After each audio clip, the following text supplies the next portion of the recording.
Welcome back. ನೀವು ನೋಡ್ತಾ ಇದ್ದೀರಾ ಅಶ್ವಥ್ ಧನ್ವಂತ್ರಿ. ವೀಕ್ಷಕರೇ, ಇವತ್ತಿನ ಕಾರ್ಯಕ್ರಮದ ಮುಖಾಂತರವಾಗಿ ಸಕ್ಕರೆ ಕಾಯಿಲೆ ಅಥವಾ ಡಯಾಬಿಟೀಸ್ ಕುರಿತಾಗಿ ನಾವು ತಿಳ್ಕೊಳ್ತಾ ಇದ್ದೀವಿ. ಡಯಾಬಿಟೀಸ್ ಅಂದರೆ ಏನು, ಯಾಕೆ ಬರುತ್ತೆ, ಯಾರಲ್ಲಿ ಹೆಚ್ಚಾಗಿ ಕಾಣಿಸ್ಕೊಳ್ಳುತ್ತೆ. ಇತ್ತೀಚಿನ ದಿನಗಳಲ್ಲಿ ಈ ಒಂದು ಡಯಾಬಿಟೀಸ್ ಅನ್ನುವಂಥ ಸಮಸ್ಯೆ ಬಹಳಷ್ಟು ಜನಗಳಲ್ಲಿ ಕಾಣಿಸ್ಕೊಳ್ತಾ ಇದೆ, ಯಾವುದೇ ರೀತಿಯಾದಂಥ ವಯಸ್ಸಿನ ವಯೋಮಿತಿ ಇಲ್ಲದೆ. ಇದಕ್ಕೆ ಮೇನ್ ರೀಸನ್ ಏನು, ಹಾಗೆ ಸಿಂಪ್ಟಮ್ಸ್ ಅಂದರೆ ಯಾವ ರೀತಿಯಾಗಿರುತ್ತೆ, ಇನ್ನು ಆಹಾರ ಪದ್ಧತಿಯಲ್ಲಿ ಯಾವ ರೀತಿಯಾದಂಥ ಬದಲಾವಣೆಗಳನ್ನು ನೀವು ಮಾಡ್ಕೊಳ್ಬೇಕಾಗತ್ತೆ. ಆಯುರ್ವೇದ ಅಂದ ತಕ್ಷಣ ಡಾಕ್ಟರ್ಸ್ ಹೇಳೋವಂಥದ್ದು ಅಥವಾ ಡಾಕ್ಟರ್ ಸಜೆಸ್ಟ್ ಮಾಡೋವಂಥದ್ದು ನಿಮ್ಮ ಆಹಾರ ಪದ್ಧತಿ ಮತ್ತು ವಿಹಾರ ಪದ್ಧತಿಯಲ್ಲಿ ಬದಲಾವಣೆಗಳನ್ನು ಮಾಡ್ಕೊಳ್ಬೇಕು ಅಂತ. ಇನ್ನು ಡಯಾಬಿಟೀಸ್ ಅನ್ನೋಂಥ ರೋಗ ಬಂದಾಗ ಅಂಥ ರೋಗಿಗಳಿಗೆ ಈ ಒಂದು ಆಹಾರ ಪದ್ಧತಿ ಮತ್ತು ವಿಹಾರ ಪದ್ಧತಿಯಲ್ಲಿ ಬಹಳಷ್ಟು ಬದಲಾವಣೆಗಳನ್ನು ಮಾಡ್ಕೊಳ್ಬೇಕಾಗತ್ತೆ. ಯಾವ ರೀತಿಯಾದಂಥ ಚೇಂಜಸ್ನ ಮಾಡ್ಕೊಳ್ಬೇಕು ಅಂತ ಡಾಕ್ಟರ್ ನಮಗೆ ತಿಳಿಸ್ಕೊಟ್ಟಿದ್ದಾರೆ. ಇನ್ನು ಟ್ರೀಟ್ಮೆಂಟ್ ವಿಚಾರಕ್ಕೆ ಬಂದರೆ ಯಾವ ರೀತಿಯಾಗಿರುತ್ತೆ ಟ್ರೀಟ್ಮೆಂಟ್, ಆಯುರ್ವೇದದಲ್ಲಿ ಟ್ರೀಟ್ಮೆಂಟ್ ಹೇಗಿರುತ್ತೆ, ಚಿಕಿತ್ಸಾ ಕ್ರಮಗಳು ಹೇಗಿರುತ್ತೆ ತಿಳ್ಕೊಳ್ಳೋಣ. ಡಾಕ್ಟರ್, ಟ್ರೀಟ್ಮೆಂಟ್ ಅಂತ ಬಂದರೆ ಯಾವ ರೀತಿಯಾಗಿರುತ್ತೆ? ಅದೇ ನೀವು ಹಿಂದೆನೇ ಹೇಳಿದ್ರಿ, ನಾನು ಮಾತು ಬದಲಾಯಿಸ್ಬಿಟ್ಟೆ ಅನ್ಸುತ್ತೆ. ಹಾಗಲಕಾಯಿ ತಿನ್ಬೋದಾ, ತುಂಬಾ ಕಹಿ ತಿಂತಾರೆ, ಹಾಗೆಲ್ಲ ಏನೂ ಇಲ್ಲ. ಸಕ್ಕರೆಯಿಂದ ಅಂತಲ್ಲ, ಸಿಹಿಯಿಂದನೂ ಬರ್ಬೋದು. ಸಿಹಿ ಒಂದೇ ಅಲ್ಲ, ಕಾರ್ಬೋಹೈಡ್ರೇಟ್ ಅಂತ ಏನು ಹೇಳ್ತೀವಿ, ಆ ಥರ ಬೇರೆ ಬೇರೆ ಇದರಿಂದ ಬರುತ್ತೆ. ಕಹಿ ಅಂತ ತುಂಬ ಜನ ಏನು ಮಾಡ್ತಾರೆ, ಬೆಳಿಗ್ಗೆ ಎದ್ದು ಬೇವಿನ ಸೊಪ್ಪು ತಿನ್ನೋದು, ಸಾಯಂಕಾಲ ಅದರಿಂದ ಬೇರೆ ಕಾಯಿಲೆ ಮಾಡ್ಕೊಂಡು ಬರ್ತಾರೆ. ಮೈಕೈ ನೋವು ಶುರು ಆಗುತ್ತೆ. ಯಾಕಂದರೆ ಕಹಿ ಜಾಸ್ತಿ ತಿಂದರೆ ವಾತವೃದ್ಧಿ ಆಗುತ್ತೆ, ದೇಹ ಒಣಗುತ್ತೆ, ರೂಕ್ಷತೆ. ಹಾಗಲಕಾಯಿ ಒಳ್ಳೇದೇ, ಷಡ್ರಸ ತಿನ್ನಬೇಕು ಅಂತಾರೆ. ಸಿಹಿ, ಹುಳಿ, ಖಾರ, ಒಗರು, ಉಪ್ಪು ಎಲ್ಲ ತಿನ್ನಬೇಕು ಅಂತೀವಿ ನಾವು. ಆ ರೀತಿ ಆಹಾರ ಸೇವನೆ ಮಾಡಬೇಕಾಗತ್ತೆ. ಮತ್ತು ಅವರ ಬ್ಲಡ್ ಶುಗರ್ ಸಿಂಪ್ಟಮ್ಸ್ ಏನು ನೋಡ್ತೀವಿ. ಕೆಲವರು ಕಾಲೂರಿ ಅಂತ ಬರ್ತಾರೆ, ಅವ್ರಿಗೆ ಏನು ಹೇಳ್ತೀವಿ, ಆಹಾರದಲ್ಲಿ ಸ್ವಲ್ಪ ತುಪ್ಪ ಉಪಯೋಗಿಸಿ ಅಂಗಾಲಿಗೆ ಹರಳೆಣ್ಣೆ ಹಚ್ಕೊಳ್ಳಿ ಅಂತೀವಿ. ಆಗ ಕಾಲುರಿ ಕಡಿಮೆ ಆಗುತ್ತೆ. ನಿದ್ದೆ ಸರಿ ಆಗೋ ಥರ, ಈ ನಿದ್ದೆ ಕೆಲವು ಸಲ ಏನಾಗುತ್ತೆ, 1 ಗಂಟೆ ಆದರೂ ಮೊಬೈಲ್ ನೋಡ್ಕೊಂಡು ಏನೋ ಮಾಡ್ಕೊಂಡು ಕೂತಿರ್ತಾರೆ, ಅದರಿಂದನೂ ಇದೆಲ್ಲ ಜಾಸ್ತಿ ಆಗುತ್ತೆ. ಅದನ್ನ ಫುಲ್ ಸ್ಟಡಿ ಮಾಡಿ ಅದನ್ನ ಕರೆಕ್ಷನ್ ಮಾಡಬೇಕಾಗತ್ತೆ. ನೀವು ನಿದ್ದೆ ಟೈಮ್ ಚೇಂಜ್ ಮಾಡ್ಕೊಳ್ಳಿ, ಬೆಳಿಗ್ಗೆ ಬೇಗ ಹೇಳೋ ಥರ ಮಾಡಿ ಅಂತೀವಿ. ಕಾಲುರಿ ಹೀಟ್, ಉಷ್ಣತೆಯಿಂದ ಬರೋದು, ಅದಕ್ಕೆ ಉಷ್ಣ ಕಡಿಮೆ ಆಗೋ ಥರ ಒಂದಿನ ಬಾರ್ಲಿ ಕಾಳು ಕುದಿಸ್ಕೊಂಡು ಕುಡೀರಿ.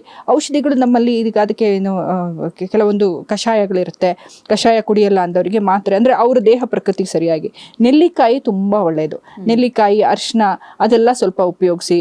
ನೆಲ್ಲಿಕಾಯಿನ ಈಗ ಪುಡಿ, ನೆಲ್ಲಿಕಾಯಿ ಪುಡಿ ಅರಿಶಿನದ ಪುಡಿ ಜೊತೆ ಮಿಕ್ಸ್ ಮಾಡಿಕೊಂಡು ತೊಗೊಳ್ಬೋದು. ಆಹಾರದಲ್ಲಿ ಇವೆಲ್ಲ ಹೇಳ್ತಾ ಇರೋದು. ಅದೆಲ್ಲ ತೊಗೊಂಡ್ರೆ ಅದು ಸ್ವಲ್ಪ ನಿಮ್ಮ ಪ್ಯಾಂಕ್ರಿಯಸ್ನ ಸ್ಟ್ರೆಂತ್ ಮಾಡುತ್ತೆ ಅಂತೀವಿ. ಯಾವುದು ಜಾಸ್ತಿ, ಈಗ ಹೇಳೋಕ್ಕೆ ಭಯ ಏನಂದರೆ, ನಾನು ಏನೋ ಒಂದು ಹೇಳಿರ್ತೀನಿ, ಅದನ್ನೇ ಪೂರ್ತಿ ತಿಂದ್ಬಿಟ್ಟು ಇನ್ನೇನೋ ಏನೋ ಮಾಡ್ಕೊಂಡ್ಬಿಡ್ತಾರೆ. ಹಾಗಾಗಿ ಆಹಾರದಲ್ಲಿ ಒಳ್ಳೆ ಆಹಾರ ಸೇವನೆ ಮಾಡಿ, ಗಂಜಿ ಬಸದ ಅನ್ನ ತಿನ್ನಿ ಅಂತೀವಿ. ಕಹಿ ಜಾಸ್ತಿ ತೊಗೊಳ್ಬಾರ್ದು, ಕಹಿ ಒಳ್ಳೇದು ಅಂತ ಹಂಗಂತ ತುಂಬ ತಿನ್ನಕ್ಕೆ ಹೋಗಬಾರ್ದು. ವಾರಕ್ಕೊಂದು 2-3 ದಿನ ಬೇಕಾದ್ರೆ, ದಿನದ ಯಾವಾಗಲೂ ಮಾಡೋದಕ್ಕಿಂತ ಜಾಸ್ತಿ ಹಾಗಲಕಾಯಿ ಅಡುಗೆ ಉಪಯೋಗಿಸ್ಕೋಬೋದು. ಯಾಕಂದರೆ ಅದು ಹೇಳ್ತಾರೆ ಪ್ಯಾಂಕ್ರಿಯಸ್ ಶೇಪ್ ಇದೆ ಹಾಗಲಕಾಯಿ ಒಳ್ಳೇದು ಅಂತ. ಆ ದಿನ ತಿಂದರೆ ಅದರಿಂದ ಬೇರೆ ಸಮಸ್ಯೆಗಳು ಹುಟ್ಟುತ್ತೆ.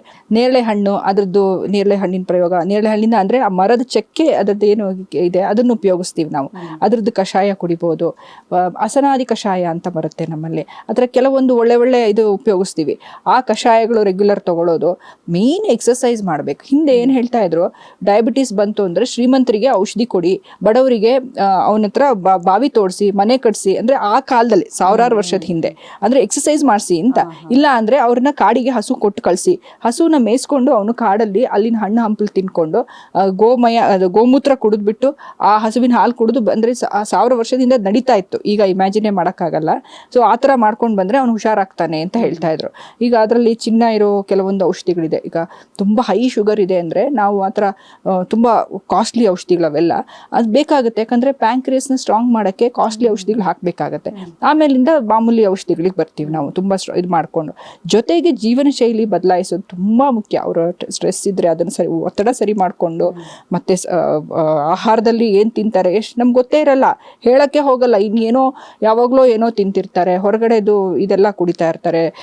ಇದದ್ದು ಡ್ರಿಂಕ್ಸ್ ಎಲ್ಲ, ಏರಿಯೇಟೆಡ್ ಡ್ರಿಂಕ್ಸ್ ಕುಡಿಯೋದು, ಅದೆಲ್ಲ ಖಂಡಿತ ಅದು ಏನು ಮಾಡಿದ್ರು ಕಡಿಮೆ ಆಗಲ್ಲ ಅವಾಗ ಶುಗರ್ ಲೆವೆಲ್.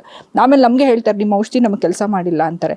ಅದನ್ನೆಲ್ಲ ಸರಿ ಮಾಡಿಕೊಂಡು ಸರಿಯಾಗಿ ಅವರು ಜೀವನ ಶೈಲಿ ಇಟ್ಕೊಂಡ್ರೆ, ಆಯುರ್ವೇದದಲ್ಲಿ ಅದೇ ಬಹಳಷ್ಟು ಔಷಧಿಗಳಿದ್ದಾವೆ. ಅವರ ದೇಹ ಪ್ರಕೃತಿಗೆ ಸರಿಯಾಗಿ ನಾವು ಔಷಧಿಗಳು, ನಾನು ಹೆಚ್ಚಾಗಿ ಶುಗರ್ ಔಷಧಿ ಕೊಡೋದಕ್ಕಿಂತ ಅವ್ರ ಅಪಟೈಟ್ ಸರಿ ಮಾಡೋದು, ಅವರಲ್ಲಿ ಯಾವ ಪ್ರಾಬ್ಲಮ್ ಇದೆ ಅದನ್ನು ಸರಿ ಮಾಡೋ ಔಷಧಿ ಮೊದಲು ಕೊಟ್ಟು ಆಮೇಲೆ ಶುಗರ್ ಔಷಧಿ ಕೊಡ್ಬೋದು. ಅದು ಕಂಟ್ರೋಲು ಅಷ್ಟೇ, ತುಂಬ ನಾರ್ಮಲಿಗೆ ತರೋಕ್ಕಾಗ. ಈಗ 100 ಇರಬೇಕು ಒಂದು ಫಾಸ್ಟಿಂಗ್ ಅಂತ ಹೇಳೋದು ತುಂಬ ಕಷ್ಟ.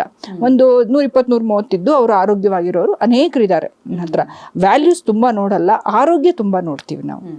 ಇನ್ನು ಮ್ಯಾಮ್ ಏನು ಅಂತ ಹೇಳಿದ್ರೆ, ತರಕಾರಿಗಳು, ಯಾವ ತರಕಾರಿಗಳನ್ನ ಉಪಯೋಗಿಸಬಾರ್ದು, ಯಾವ ತರಕಾರಿಗಳನ್ನ ಹೆಚ್ಚಾಗಿ ಉಪಯೋಗಿಸ್ಬೇಕು ಅಂತ ಹೇಳ್ತೀರಾ? ಅದೇ, ಇದು ಏನು ಅಗ್ನಿಯಿಂದ ಬರೋ ಕಾಯಿಲೆ, ಅಗ್ನಿ ಹಾಳಾಗಿ ಬರೋ ಕಾಯಿಲೆ ಅಂತೀವಿ.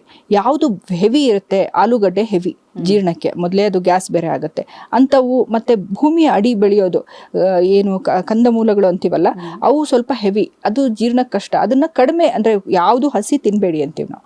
ಈಗ ತುಂಬ ಸ್ಯಾಲಡ್ಸ್ ಅಂತ ತಿಂತಾರೆ, ಅದು ಎಷ್ಟೇ ಆದರೂ ಹಸಿಯಿಂದ ಕೆಲವ್ರು ಹೇಳಿದ್ದಾರೆ ಅಮಿಬಿಯಾಸಿಸ್ ಶುರುವಾಯಿತು ನಮಗೆ, ಅದರಲ್ಲಿ ಎಷ್ಟೇ ಕ್ಲೀನ್ ಮಾಡಿದ್ರು ಅದರಲ್ಲಿ ಯಾವುದೋ ಇದು ಉಳ್ಕೊಂತು, ಬೆಂದಾಗ ಅಟ್ಲೀಸ್ಟ್ ಅದು ಹೊರಟೋಗುತ್ತೆ ಅಂತ.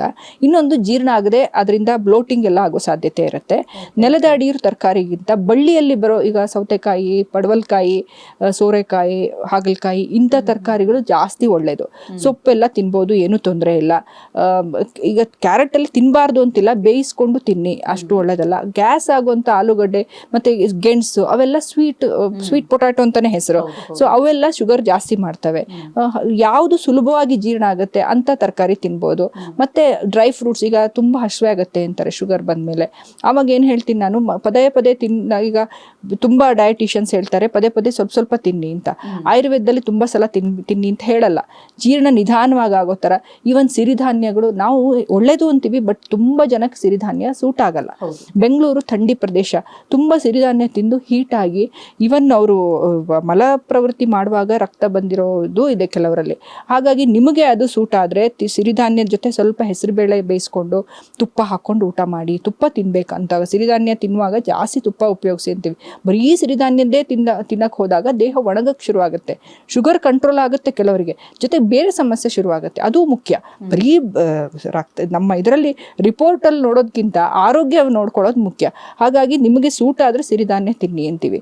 ರಾಗಿ ಉಪಯೋಗಿಸ್ಕೋಬೋದು. ಧಾನ್ಯಗಳು ಅಂದರೆ ಎಂಡ್ ಆಫ್ ದ ಡೇ ಎಲ್ಲ ಧಾನ್ಯಗಳು ಇದಾಗುತ್ತೆ, ಶುಗರ್ ಲೆವೆಲ್ ಜಾಸ್ತಿ ಮಾಡುತ್ತೆ. ಅದನ್ನು ಅರಗಿಸ್ಕೊಳ್ಳೋ ಶಕ್ತಿ ನಮಗೆ ಬೇಕು. ಹಾಗಾಗಿ ಸಿರಿಧಾನ್ಯ ಒಂದಿನ ಮುದ್ದೆ ತಿನ್ನಿ, ಅದೆಲ್ಲದಕ್ಕೂ ತುಪ್ಪ ಹಾಕೊಂಡು ತಿನ್ನಿ. ಒಂದು ಹೊತ್ತು ಗಂಜಿ ಬಸದ ಅನ್ನ ತಿನ್ನಿ. ಇದು ಅಷ್ಟೇ, ಉದ್ದು ಅಷ್ಟು ಒಳ್ಳೇದಲ್ಲ. ದೋಸೆ ಇಡ್ಲಿ ಶುಗರ್ ಇರೋರಿಗೆ ಅಷ್ಟು ಒಳ್ಳೇದಲ್ಲ. ಅಂಥ ಟೈಮಲ್ಲಿ ಬೇರೆ ನೀರು ದೋಸೆ ಮಾಡಿಕೊಂಡು ರೊಟ್ಟಿ ಥರ ತಿನ್ಬೋದು.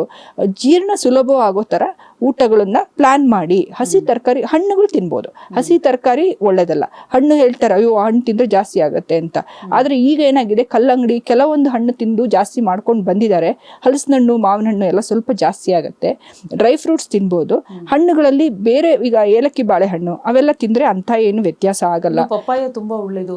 ಪಪ್ಪಾಯ ತಿನ್ಬೋದು. ಹೌದು, ಹಣ್ಣು ಪಪ್ಪಾಯ ತಿನ್ಬೋದು.